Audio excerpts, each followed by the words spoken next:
It's good to be with you, mate. Yes, I have known you for over 20 years. 2 decades, mate. It's probably closer to 30. No. Yeah, because we started working together 2001. Yes, that makes Okay, yeah, you're right. Years. I'm good at math. Anyway. Yes, but that's a long time.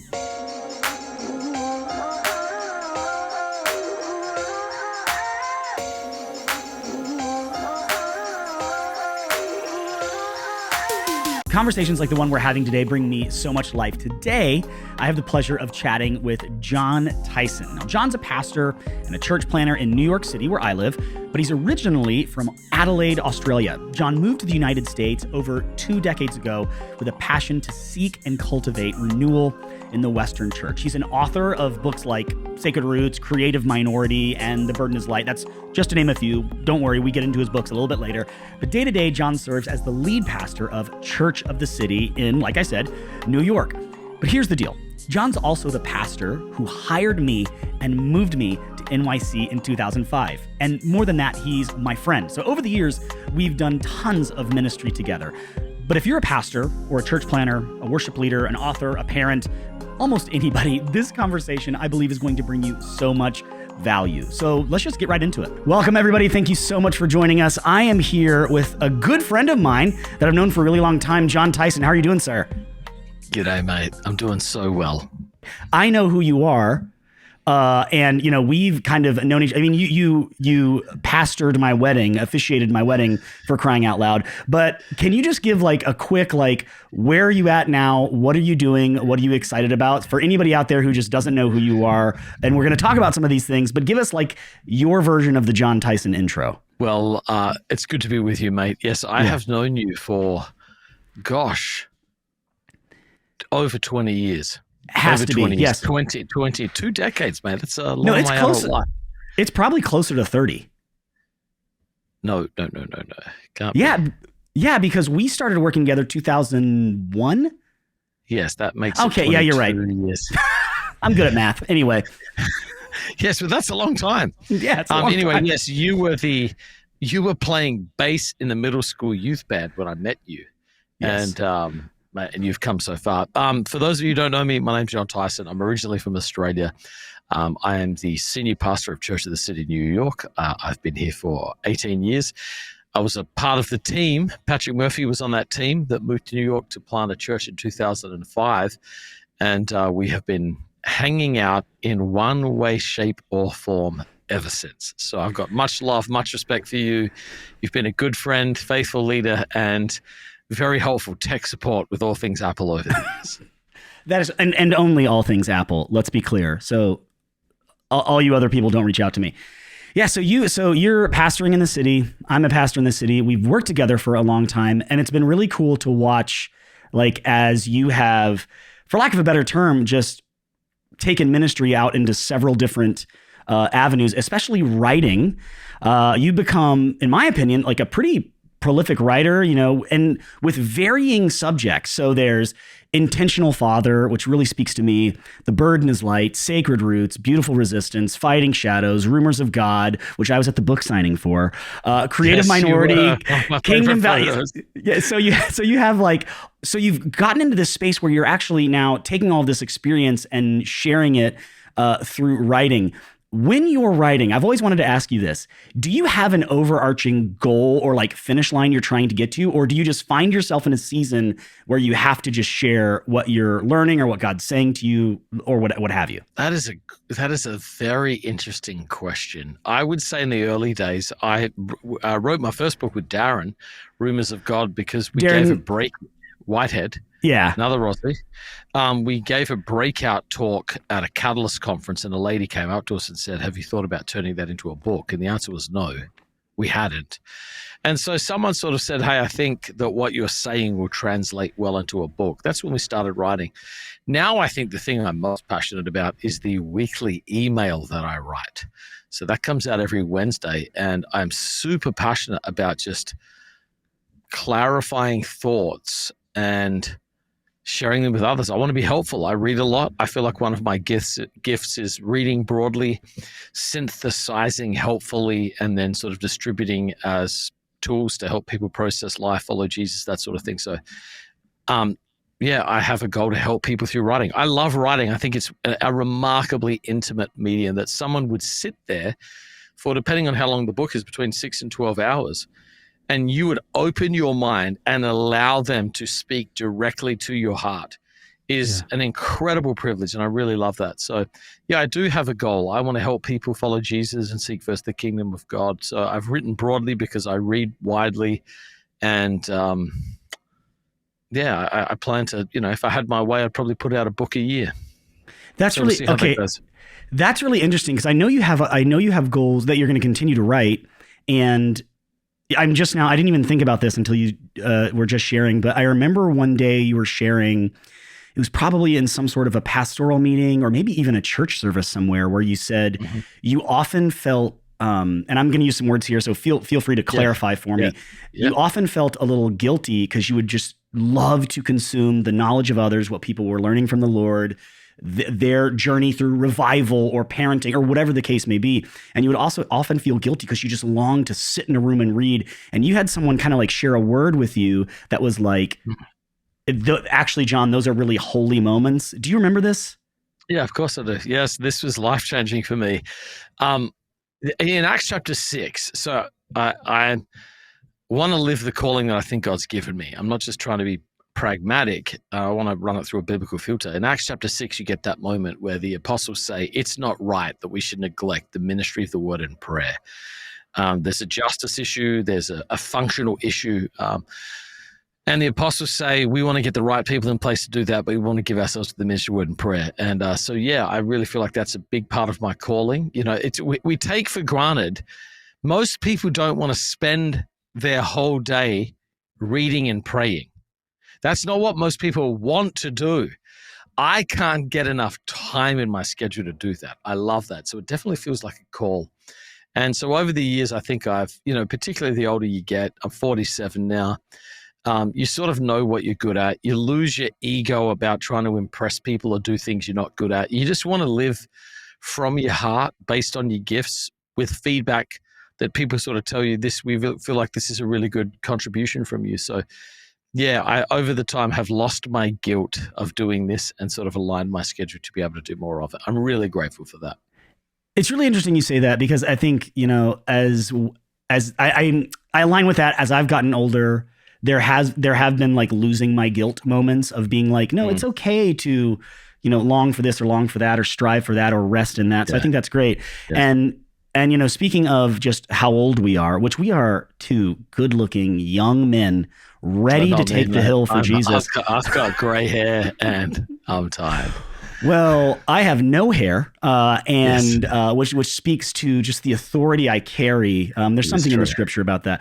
But backing up, like we have done ministry together for a long time. We were in Florida, then we moved up to New York City, which is a story I just absolutely love. And we've been part of starting some churches together and things like that. I've always wanted to ask you, since in 2005, we moved to New York, it feels like in everybody's life, there are seasons where you just have to kind of, realize you need to change some habits, reinvent yourself, things like that. Can you just talk about being someone who's planted so many churches in New York City and had to like change habits, reinvent yourself? What are some of the biggest lessons you've learned along the way, all the way up to the point where you're a writer and kind of sharing some of those lessons with others? Well, I think it's two things. Part of it, you've got to have it's probably three. Part of it is you're wanting to, like all good missionaries, I think, you're wanting to connect with the people that you're around. And so you've got to sort of understand the culture, the custom, the habits, the values, all that sort of thing, so that you can speak to it clearly. So a part of that has been a desire to connect with people, to love people. That's part one. Part two, I would say, is probably some immaturity when you were younger. Just like, do you ever really graduate past high school? You want to fit in. You want to be one of whoever it is that you're trying to reach. So you're going to try and change and adapt to that.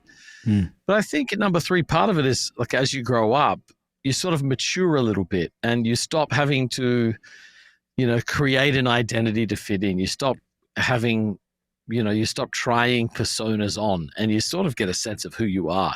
It's exhausting trying to be something you're not. And so eventually I think all of us really sort of come to terms with who God's made us to be. We want to be the best versions of ourselves. And I think we start aiming our lives more around that. So yeah, I'm definitely a lot more at peace with who God's made me. And now I do want to connect with the people that I'm a part of, but I think I'm a little more interested in just saying, hey, here's what I've got. Here's who God's made me. Here's what's in my hands. I'm just going to sort of be a little bit more of my God-created, authentic self. And it feels very, very freeing. You know, it turns out you can sustain yourself. Yeah. Meaning you can sustain who you are without having to perform or worry about how other people sort of act. So I think a lot of that is maturity, and I don't think you can rush it. I think a huge part of the first part of life is just figuring life out. I think the second half is coming to terms with who you are and living from a place of vulnerability and honesty. So yeah, I've morphed. That's so funny. I've morphed and I've murphed. I have.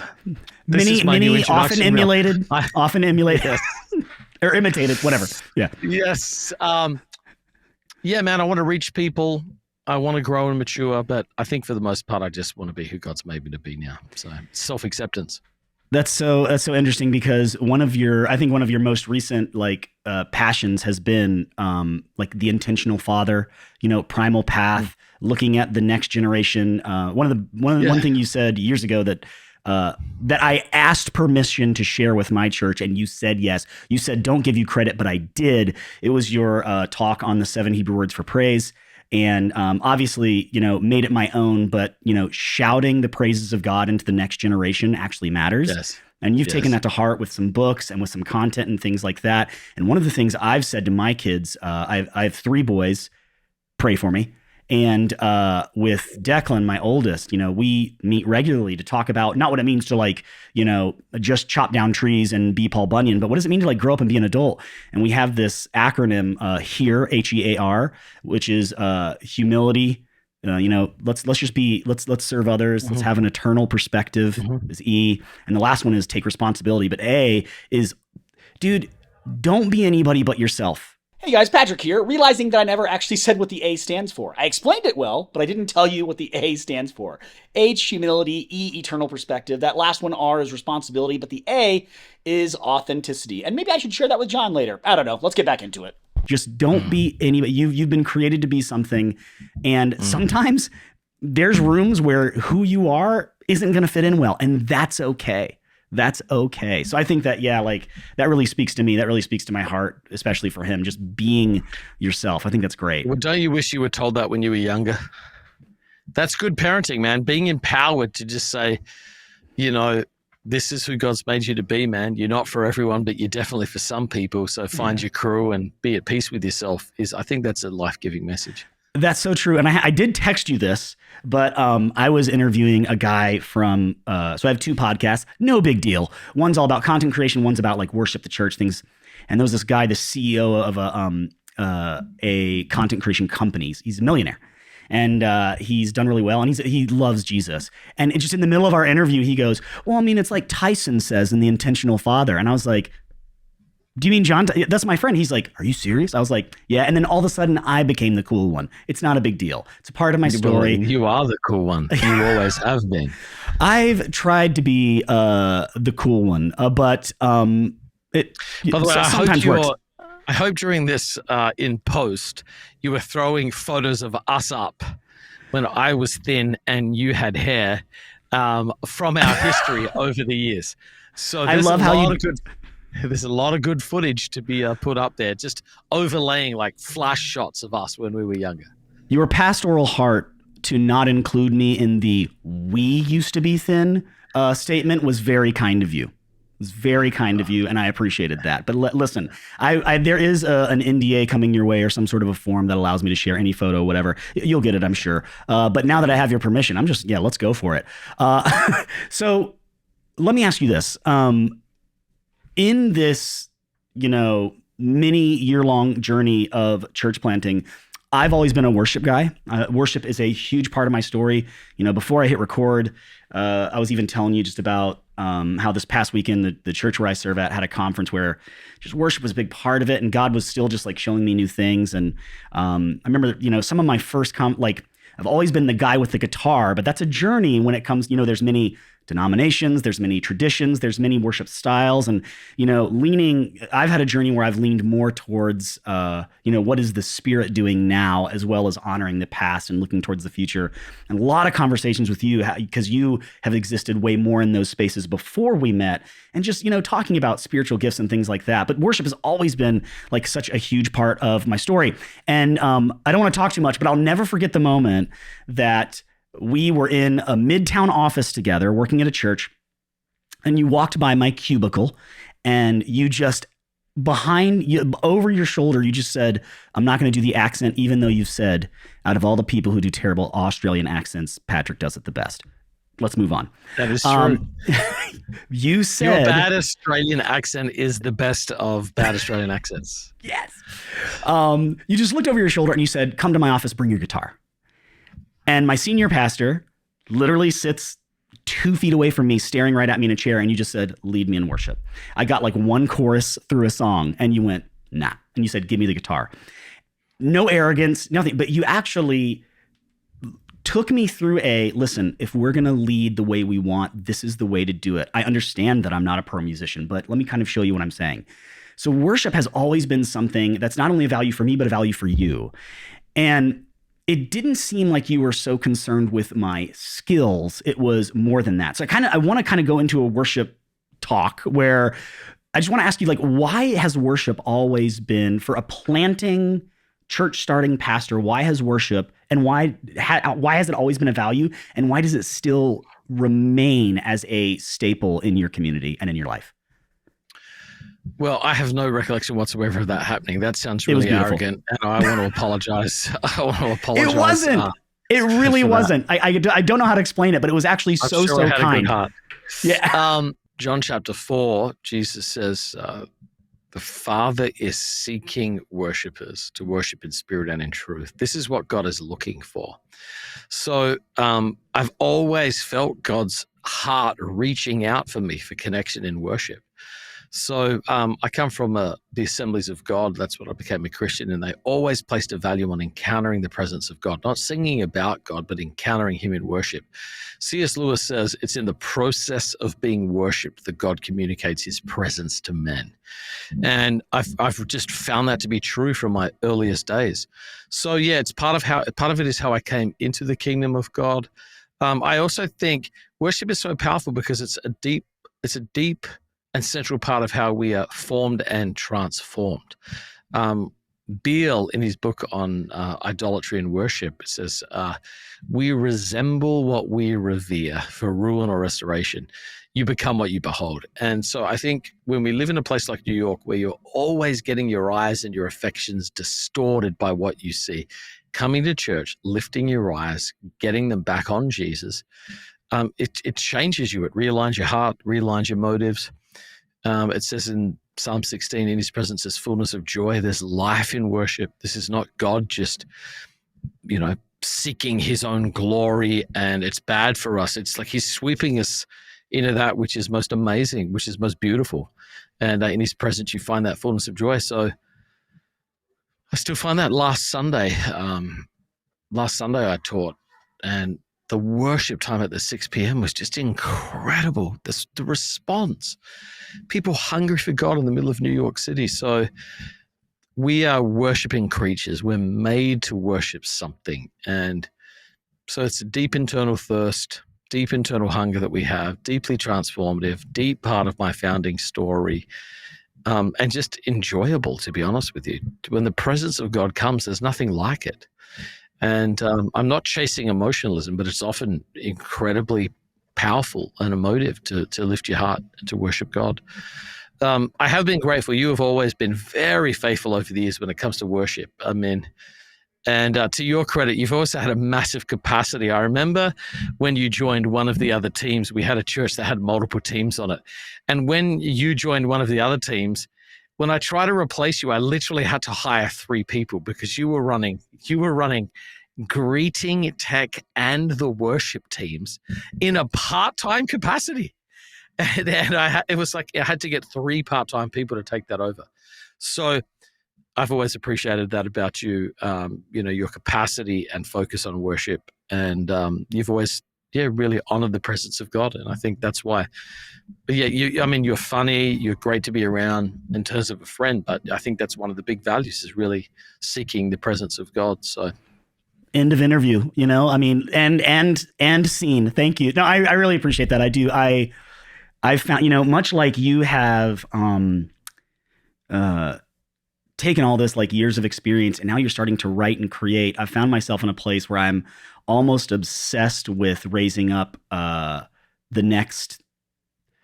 I actually, our church just joined up with the Vineyard denomination, and I've been to multiple events, conferences, meetings, coffee hours, whatever, where I know at least they're talking about how just statistically we're going to experience the largest transfer of leadership coming up here soon in a large majority of churches where pastors are getting to that age of retirement, and who's coming up behind them?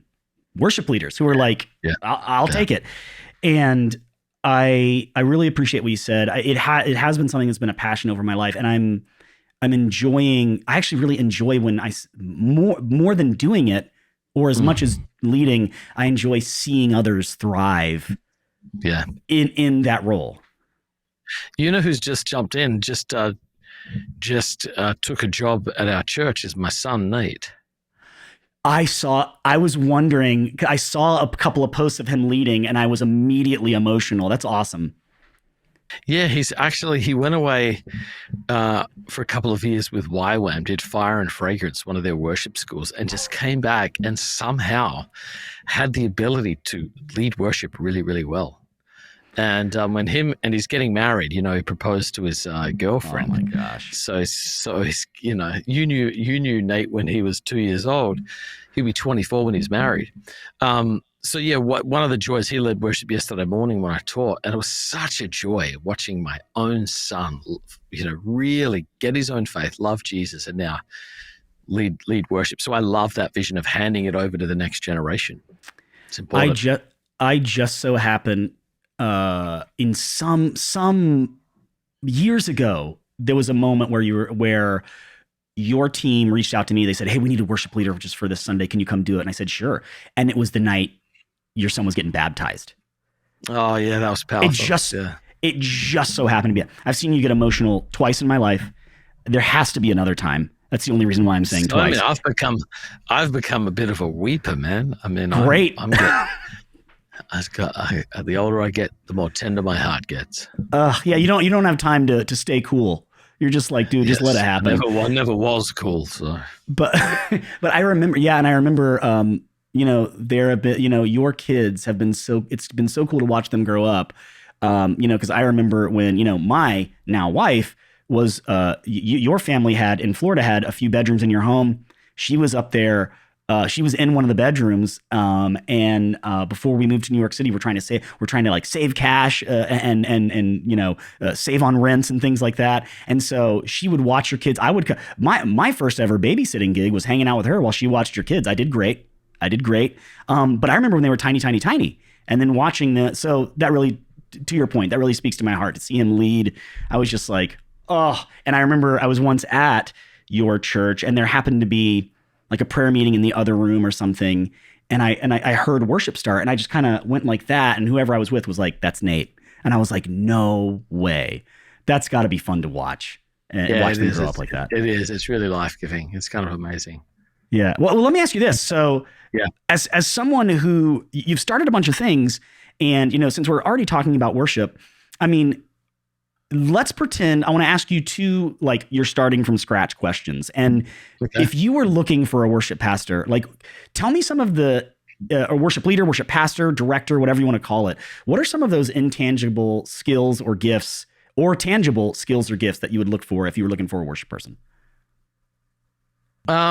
Well, this is going to sound so dumb, mate, but I really do believe this. I am looking for a worship leader. I'm looking for someone who is a worshiper personally, and someone who can lead other people in worship. So they've got to have a heart for God, a heart for the presence, a theological understanding of worship, the skills to be able to lead worship, somebody who really gets the biblical vision of what worship is and why it matters. And then they have to be a leader. They have to be able to lead people, build a team, work with the dynamics of, working with sound, lighting, all that sort of stuff. And then also has the capacity to lead other people. Some people are incredibly good private worshipers, but it doesn't translate to winning the attention and heart of a room and getting them to point to Jesus. Yeah, so it's whenever I sort of train worship leaders, it's either in a theology of worship or it's in their ability to lead either teams or a room full of people. People step into church or a worship environment absolutely overwhelmed with anxiety, fear, guilt, struggles, strain, pressure. They've often coming from very, very challenging situations. And to be able to get their attention and align their hearts and bring them into the presence of God is a skill. It's as much a skill as it is learning to preach the Bible. So I'm looking for people who have a heart for God and an ability to really lead other people. Some of that I think is pure gifting. Like, I don't think everyone can do it. I think part of it is calling. There's technical details and skills you've got to learn. But there's some people, if they learn all of those skills, will still never have that factor, which I just think is either the anointing or the call of God to be able to do this. So I'm sort of looking for that intangible factor of a desire to do it. And then a willingness, I invited you to move to New York and be the worship leader of our church because you were someone willing to say yes. And I think that, I mean that. Yeah. We were starting a college ministry that went on to be called Status and grew, to one of the biggest 20-something ministries in the country. It was a really significant thing God did. And we were brainstorming, we've got to have worship for this. And everyone's like, who can we get to do worship? And I said, what about Patrick Murphy? And they're like, there's no way he'd ever do it. And I said, did anybody ask him? They're like, nobody asked him. And I was like, hey, Murphs, do you want to lead worship? And you're like, I'd love to. So it's a part of it is a willingness to be able to do it too. It's like looking for people who have a heart to do this. I think if you could do a Venn diagram of heart, theological vision and understanding of worship and the skills to do it, I think you've got like a pretty good candidate right there. Certainly someone worth developing and investing in. And if we were sitting at a coffee shop right now, what you would see John do is pull out several napkins and begin to draw the Venn diagram and illustrate for us. It's just an iPad these days. It's just an iPad. Yep, there you go. That's a whole other story. But I completely align with you. There's one thing I say to worship leaders that I'm developing, or even just our team on Sunday, is, we're finishing with rehearsal. We're trying to do that last quick prayer before things start. And I say, will you please keep in mind that we've been worshiping for 2 hours, like in the setting. And your job now is to lead the dad who's trying to get the seatbelt off of his kids and get them out of the car seat.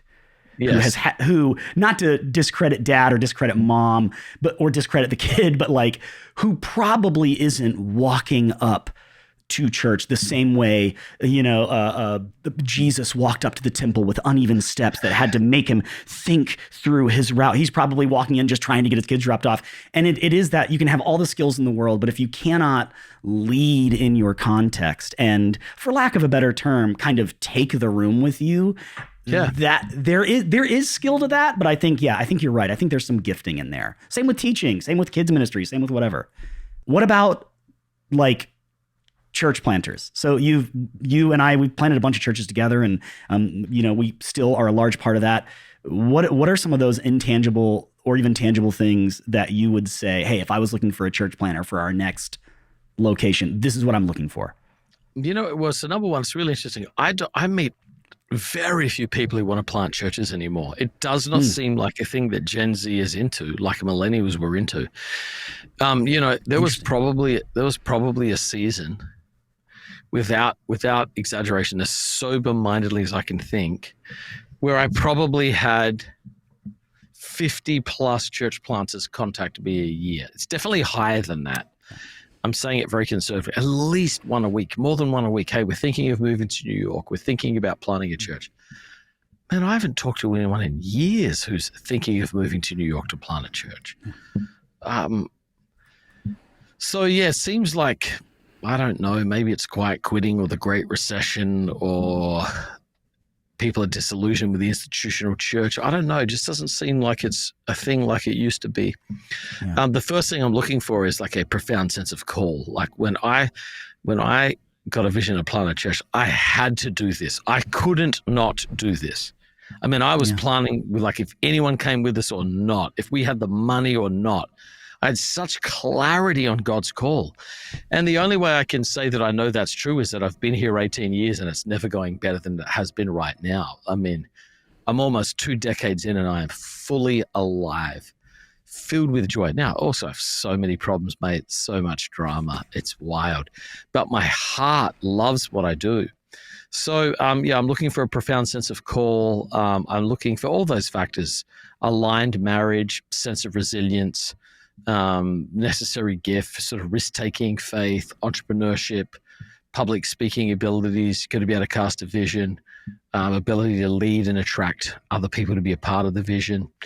And this is going to sound obvious, but I don't know if it's obvious. Godliness, the fear of the Lord, love for people.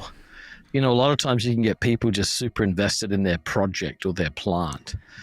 And they normally like launch really big and get a lot of attention. And 2 years later, it was harder than they thought, and the pastor's back somewhere else. There's a lot of churches in cities where that was the case. The pastor loved the idea of it. They were really successful somewhere else. They thought they'd come here and just have that success. And the thing about cities is no one cares how successful you were before you moved here. You have to sort of start all over again. So I'd look for, that sense of love for people, love for the place. And that's good. Yeah. Humility. Yeah. Yeah. That's a bit humble confidence. Humble confidence. You know, I mean, I remember what Keller said to me. I mean, I've shared this before. Maybe it's new for some of your folks.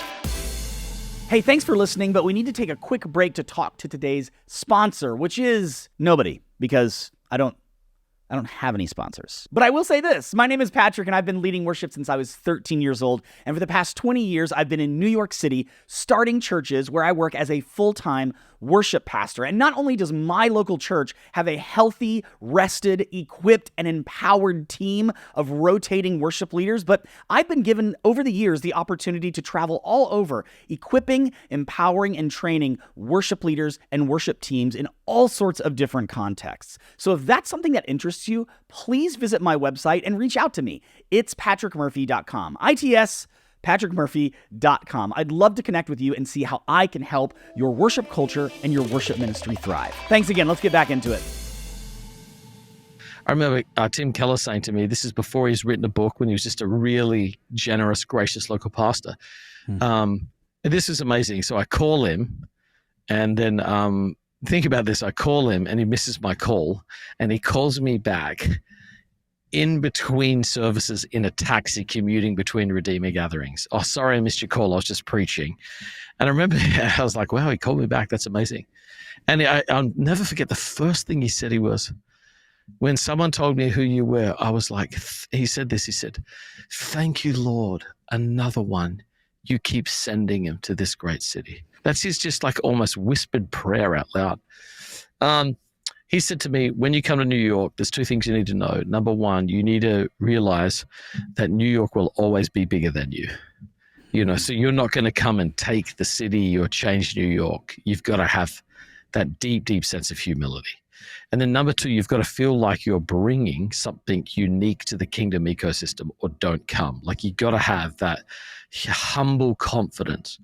And I think he called it gospel confidence. You know, like, you've got to realize New York's not going to care that you're here, but you actually really feel like you do have something to bring. And I remember, and to be honest with you, that's exactly how I felt. I wasn't like, we're going to take over New York. I was like, holy crap, this place is large, expensive. But I did feel like we were doing something in church, primarily around a combination of sort of the best of the charismatic church, missional church, the gospel in sort of post-Christian, a real fresh understanding of the gospel in post-Christian sort of society, all together in one package. And I think that's why when we moved, our church did very, very well in the early years. I feel like there was a sense, hey, we're bringing something that doesn't exist in this kingdom ecosystem. Yeah. And also, we were all humbled very, very quickly by the dynamics of what we faced. So that is so true. I love what you said. what did you say? Bringing something unique. And I know it's pretty, specific because we're talking about cities and things like that. But one thing that does, I agree with what you said. And one thing that drives me crazy, being someone who, it's just a fact, we've been here quite some time, when someone feels like they're bringing Jesus to the city. And I'm like, well, no, that's not a thing. Like, he's here. Like, there have been communities that have been meeting here for many, many, many years, longing for like God to move in this place. But yes, you do bring something unique to what is already happening. I've never heard you describe it like that. That's really good. Yeah, I think I'm a little more gracious these days. Yeah, meaning sure. that's just a young person's psychology, like their psychological state. In order for them to be willing to risk everything, sell their house, move their family into an environment like this, they've got to have a sense of destiny on it. It's very, there's just a part of like your developmental psychology that requires that to do things like that. So I think a lot of times if you really push them, and if they end up staying, they're not going to say, I don't think God was doing anything. It's probably more just like, I needed to have a sense that the thing I was doing was significant for me and my story. And that's sort of the fuel they use to make a hard decision. So, and if they stay, they will get humble real quick and they'll realize, oh gosh, people have been here for, I don't know, 400 years or so following Jesus in one way, shape or another.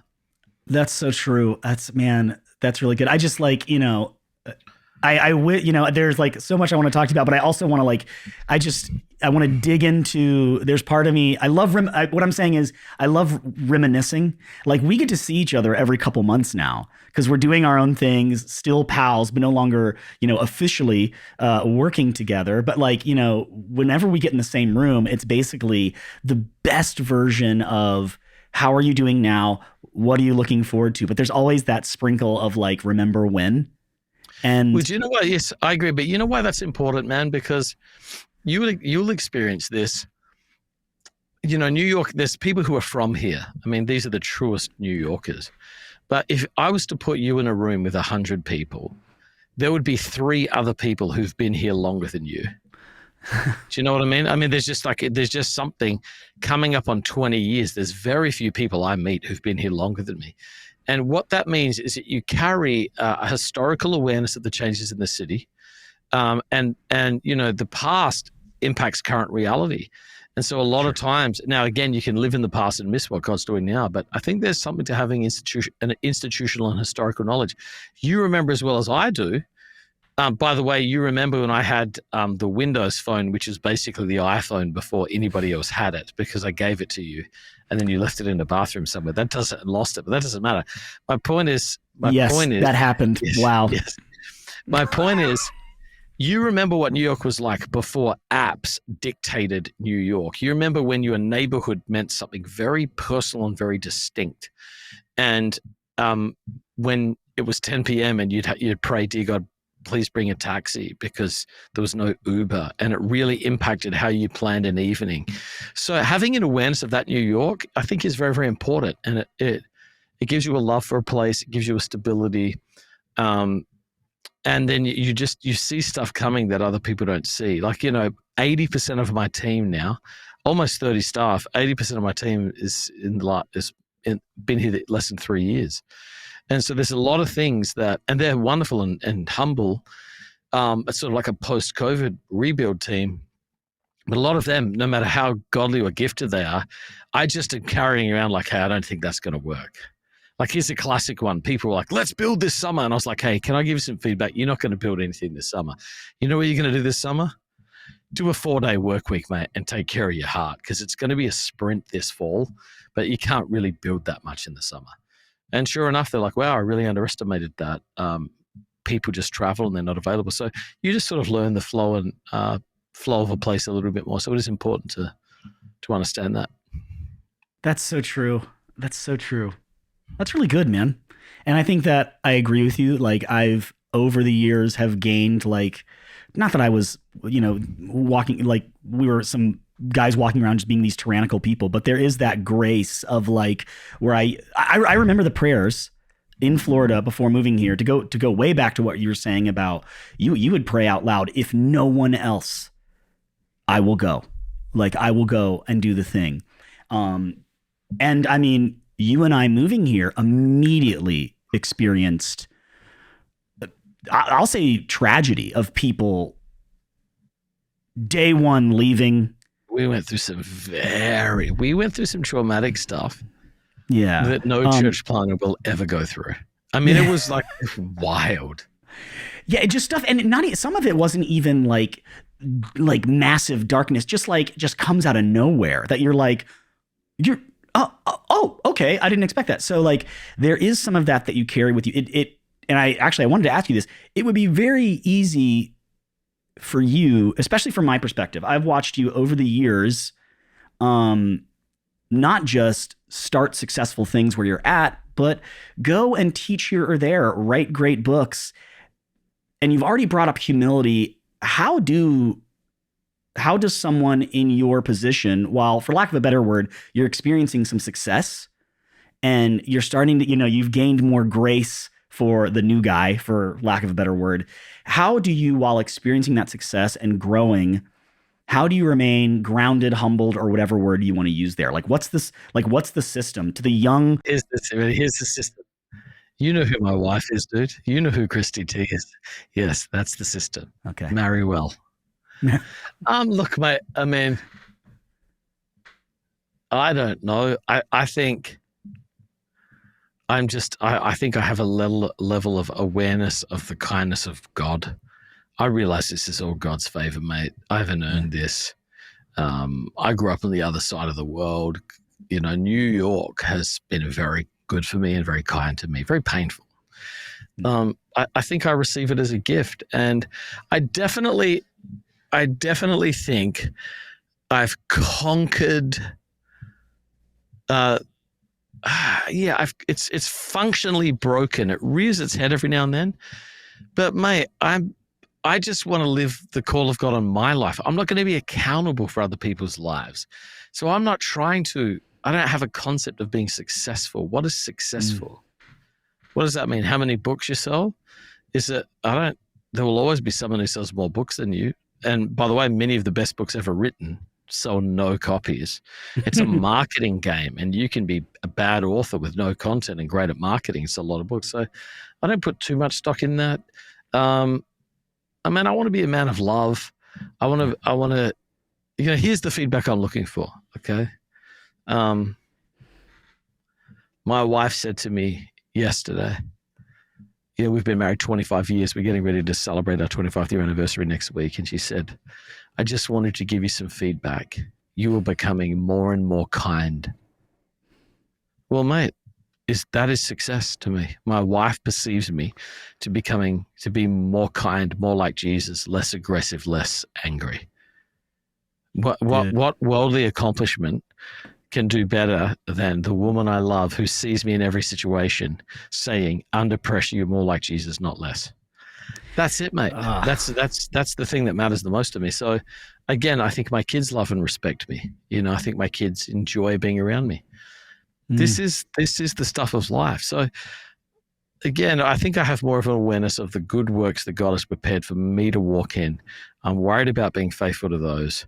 I do remember Elon Musk. I didn't see the whole interview. I just saw a clip of it where he says, I don't think most people would like to be me. I'm surrounded. New York there's often very, very successful people. And I think that most people would not want to be those successful people. So if you're looking at some other pastor and thinking, wow, it must be nice to speak there, I promise you their lives are hard, and they're not thinking that. They're just trying to get through it and not screw up and be like Jesus and that sort of stuff. So yeah, probably in my early 30s, I struggled the most with wanting to be something. And then I think honestly, God just slapped it out of me through painful circumstances. He pruned it out of me, disciplined it out of me. So yeah, I am in some ways more ambitious than I've ever been and less ambitious than I've ever been at the exact same time. So that's a good word. I was just having, it's so funny you say that, because I was just having a conversation with somebody where, everybody asks, like, when you live in New York City, everybody's always asking you, are you going to move? all the time, or what are you working on? You know, like what's next? You know, those types of things. And I said to him, I said, and I won't get into all of it, but I just simply said, I really don't have a desire. I very early on, when I became like a worship leader, a church guy, there was part of me that wanted to be like my heroes. But I would say over the past, I mean, it's been quite a few years now. There is just not, there's not that, I've lost the desire to be cool. And like you said, it comes up where you're like, I want to be, where I'm thinking like, I want to be successful, or I want to do this thing, but like, I don't necessarily want to be the cool guy anymore. And I resonate. And I know that's not exactly what you're saying, but that I resonate. But in a way, I resonate with what you're saying. Yeah, I think that's that's part really of good. what I'm saying. I think, look, man, here's what I would love. I would love to do this. I'm 47. I'd love to do this for another 15 or 20 years here in New York. Yeah. And just pastor with skill and integrity, weather the storms, face the accusations and inevitable cultural conflicts, and finish well with integrity, where people say, you know what, Tyson wasn't perfect, man, but that was a good run. He was faithful. And that's really about it, man. Like, that's like my vision. I don't have a desire to go somewhere else or be a part of something bigger than this or whatever. I feel really content. Paul says godliness with contentment is great gain. And I would say my level of contentment in my own gifts, what God's doing with us, it's enough. My heart's full. I'm not looking over the fence thinking, wow, that must be awesome. Because I've been over the fence enough times to see my friend stuff and realize I'm actually really happy right here in my yard. You know, like, this is enough for me. It's so, tough, yeah, dude. you know, It's tough out comparison's there. a thief of joy. Comparison's a thief of joy. Cultivating gratitude. I think that's what I'm most interested in. I mean, you know, I didn't, you know, I just kind of thought of this, but like, in that vein, and I know it's because of, you know, we now have social media. Everyone has a phone, a camera in their pocket, things like that. We have just seen over and over. I mean, even people that are close to us, call it what you want. The favorite term seems to be out there, like moral failures and things like that. Mm. How can you just, as someone who pastors a large church in New York City, and I've only got a couple more questions for you, but I would love to just hear how, when you look at the state of the church today and how easy it seems for especially lead pastors to walk this path, where over here is great success, but a lot of iffy stuff, and over here is remaining faithful. What do you see? And what do you think, and how do you respond when you see over and over again people that have been even heroes to us in the past seem to find themselves in some sort of pretty public issue? Well, I never think, how could they? Never. I'm like, look, man, we're in a spiritual war. Satan hates us.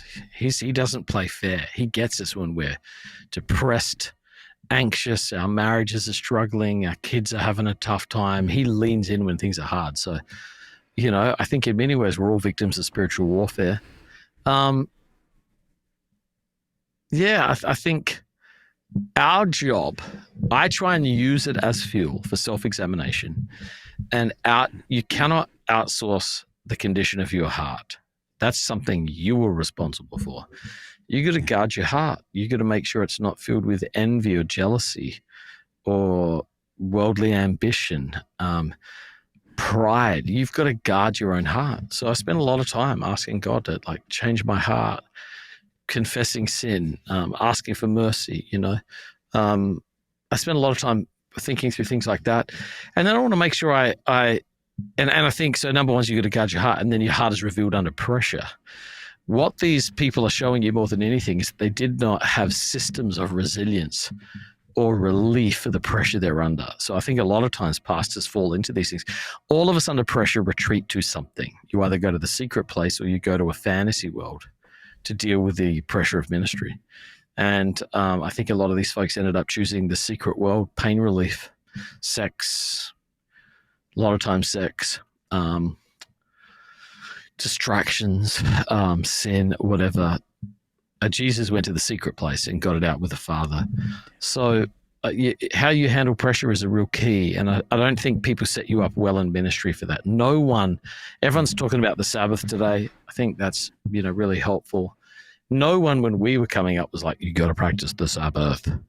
It was like, we both worked at the same church before we moved up here. And that was a high pressure environment, man. So I think that was a value of a different generation. And, so yeah, humility and awareness of it's possible for you, deep self-examination, rhythms of, watching your pace, guarding your heart. I remember John Ortberg, maybe it was Bill Hybels, who did not finish well, used to say this phrase, and I thought about this so many times: the pace at which I'm doing the work of God is killing the work of God in me. I've always remembered that. And so I've always tried to live at a sacred pace. Now, my sacred pace could be someone else's fatal pace. I'm not in a comparison match. A lot of times people say, man, you got so much stuff going on. How do you do it all? I'm like, I didn't do all this in my 30s, dude. My kids are at home. I was being a dad. My kids are gone. I'm an empty nester.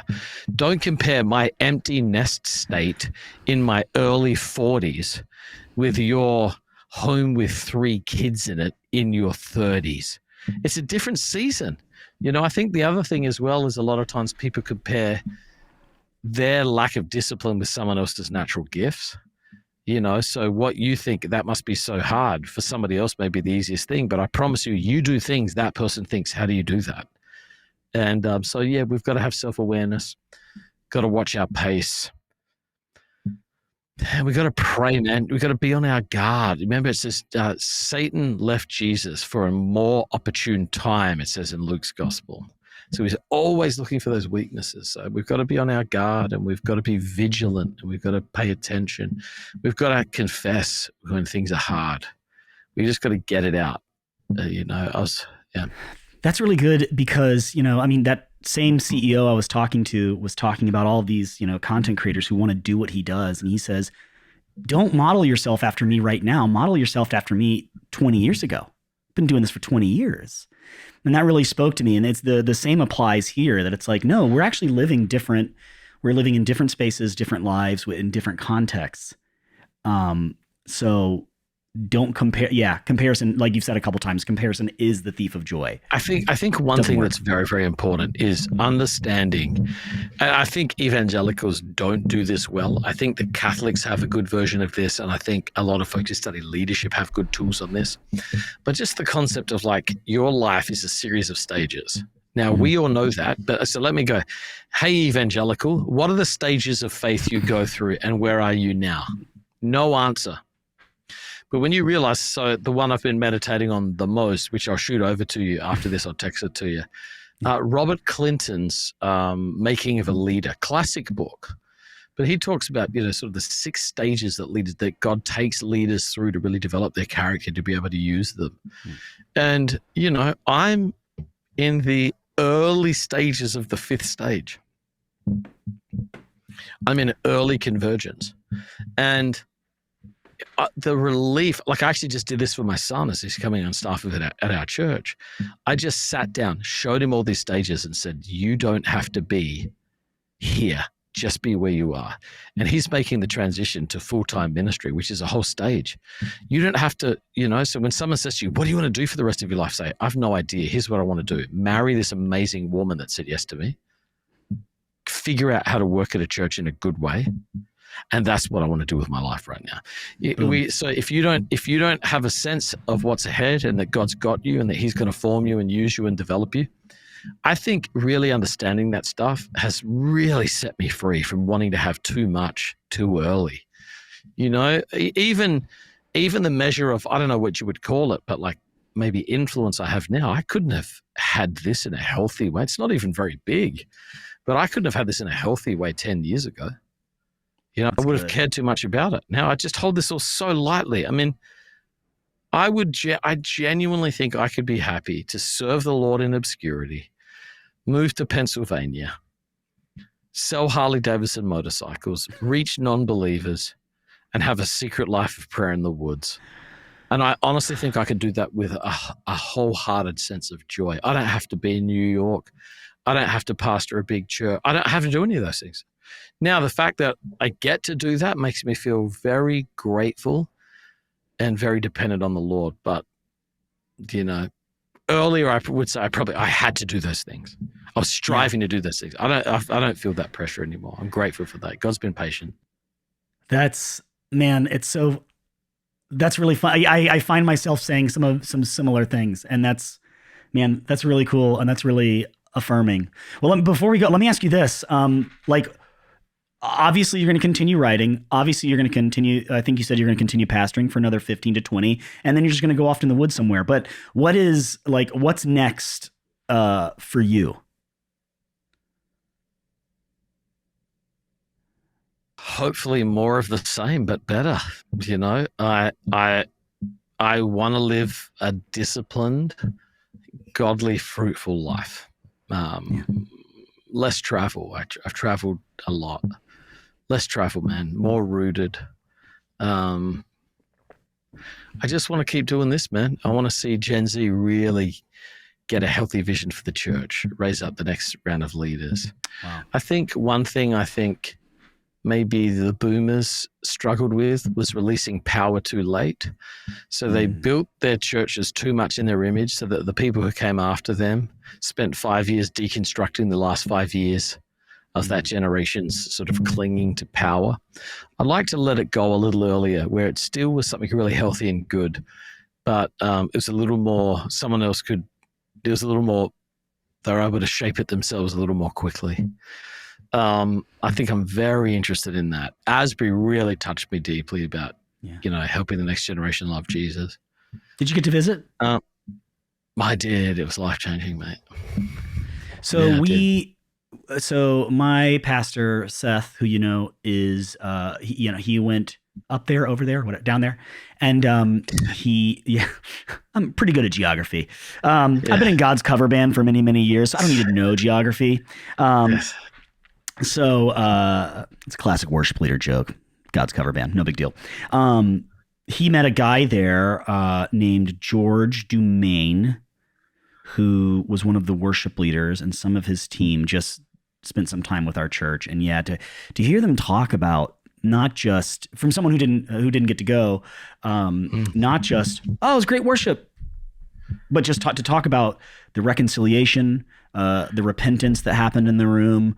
It seemed like obviously it marked a lot of people. So I'm glad you got to go there. That sounds amazing. Yeah, it was really, I remember being that age, and that's what propelled me to America, mate. Just that sense of the love of God, great vision. God has more for you, seeing the next generation. My kids were, my daughter was swept up in it, mate.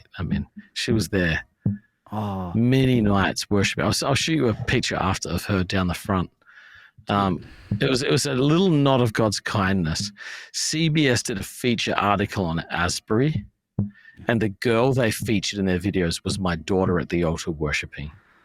And it was just a nod of the kindness of God, man. It was use every connection relationship you have to acquire that footage. Yeah, I've got it all. I just downloaded it, man. I've got enough hacks. I've taught you well, is what you're saying. Thank you. Yes. Yeah. I want to hand a healthy church over to a bunch of kids who've been hurt by the church. I want them to seek first Jesus in the kingdom of God. I want to become a trusted voice, man. I've learned a lot, I want to be able to give that away and help people sort of avoid some of the pain and mistakes I've got. I want to keep doing this, man. I love this. If you build a life you love and you stop trying to figure out how to escape from it. And I really feel that right now. I don't feel the pull to go anywhere else. I don't want to do anything. I just love what I'm allowed to be a part of. I'm grateful for a wonderful board and elders who recognize I have some gifts that transcend the local church, but that my heart really is here in New York primarily. And I feel like it's a really good balance right now. And I'm just really thankful. Yeah. So That's amazing. Well, I can say, like, I know that you or I we don't have 100% success rate. There's things we've learned and messed up over the years, but my life has been marked by you guys. And I mean, you think back to that story you told where you're like, well, who's going to lead worship for this thing? Has anybody asked Patrick? That ministry is where I met my now wife. Yes. You married us in that church. I live in New York City. Everybody there have been multiple times where people are like, hey, we just want to honor Patrick for the call God put on his life to bring him to New York. Tell us about it, brother. And I'm like, well, I was 22, going through massive family trauma, and a guy that I basically considered to be a father figure said, do you want to go? And I took about 20 seconds to think about it and said yes. So I'm pretty holy. But in all seriousness, were you 22 when you came? Yeah, married at 22, and then yeah. Wow, you were younger than my son Nate. Right. And a picture that came up. Blowing my mind right now. A picture came up on my Google Home of us standing together in one of the churches in the Upper East Side church. And and now he's this hulk of a man with tattoos leading worship. And I'm just like, you're the boss. Kid. But, just like, yes, there was that, I feel like the Lord was in it and things like that. But, you guys have, even your kids have just really marked me, and I'm super thankful. So at the very least, I mean, I think to have the goal to create space where people fall in love with Jesus, who can move through in a healthy way, church hurt and just personal life hurt. I think that's amazing, man. And I commend you for that. Well, thanks for saying yes, mate. I mean, again, there was a lot of risk there, and we had no idea what God would do, but God has been very kind to us over the years. That's the number one thing I feel, man. I feel the tangible mercy of Jesus on my life. I feel it. It marks me. Yeah. I am a product of the kindness of God. And if we keep that the main thing and invite people to experience that, that's going to be enough for me. It's so funny. So many things you've said. I'm like, I completely understand what you're saying. So many things that you've shared, I fully align with. But before we go, like, I know that there's, writing, creating, speaking, church planning. There's many things that you do, but where do you want people to find you, connect with you after this? They can follow me on Instagram. Do young people do Instagram? I think they're on the TikTok. I can't do the TikTok. All right. Listen, you're doing this whole like, oh, what are kids doing? I remember the day. I tried to get on the TikTok and I was like, this is too addictive, meaning I'm just going to have you seen the data on how much time per medium people are giving to the medium? I didn't see that data because I was on TikTok watching videos, unfortunately. The TikTok data is wild. So the human attention span is reduced from 12 seconds to 8 seconds. And TikTok have created a way for you to be in a continuous now where you lose all sense of time. So you're going from one frame, one scene to the next, and you lose track of time. That's dangerous. That's not good for someone like me. So you can follow me on Instagram, John Tyson, JONTYSON, where we still have some control over our minds. Yes, and the apps you use to take the cool photos on Instagram, you will not share with anyone. Is that still the case? There was a time where you became the Instagram photo guy. Do you think I'm telling you my real apps right now by telling you this? Okay, listen, ready? In an act of vulnerability, let me tell you the app. Okay, I'm ready. Here's the true app.